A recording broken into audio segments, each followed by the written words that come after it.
When I looked up from my sweet potato garden, a fireball exploded like a red-hot poker flower in the sky.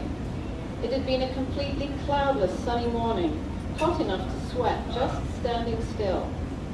In the stillness above the inland sea, the exact unhurried positioning of the American B-29 bomber Enola Gay was approximately 12,000 meters above sea level.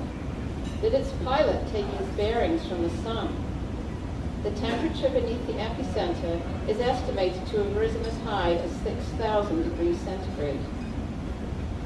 In the ryokan, I pass a German couple in the hallway. We nod at each other reluctantly, open our separate doors with jangling keys.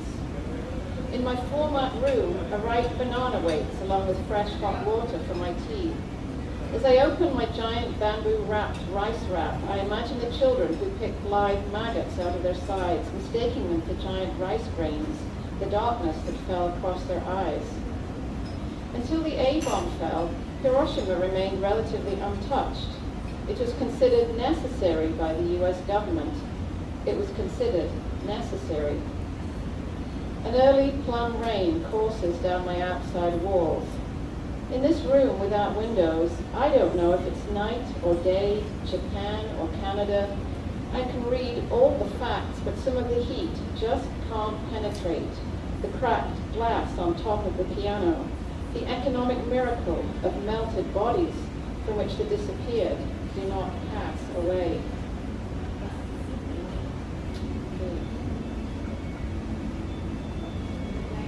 5.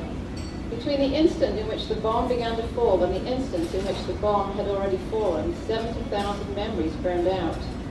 During the soft explosion of ink onto paper, there could be no stopping such a thought. Despite his age, the old hibakusha, tonsured like a monk, still bleeds calligraphy. At the souvenir stall, spills its grace across outstretched notebooks, except coins from bamboo-colored hands. The ink stick he uses is solid, fist-sized, its ingredients simple, the dry black soot of pine resin. As he rubs its worn edge back and forth across a wetted inkstone, what thickens is a soft black pool that burns. His wife's body, which flickers before his eyes like a premonition every time he smiles. Then his own irradiated torso, so slow in dying, and the demolished wood and paper family home. When I take up the harp, all at once my grief breaks forth. 5. In the Peace Museum, each sharp intake of breath is a measurable event. Wheelchairs and walking sticks catch on the varnished edges of communicating doors. A troop of young Boy Scouts from Vernon, BC skip to and fro between models of downtown Hiroshima before and after the thermonuclear blast. The human shadow, once imprinted on the steps at the entrance to the Sumimoto Bank, meters from the hypercenter, drapes itself across a temple wall.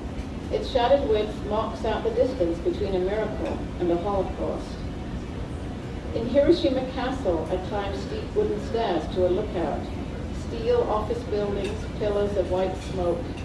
In the dark of the afternoon, history vanishes from black blanket armor upright, without the bodies necessary to fill it, from sword blades polished until they are smiles made up of water. Down on the 3rd floor, a holographic tour guide explains the castle's wooden fortification, why samurai warriors are like sakura. Meanwhile, children flower.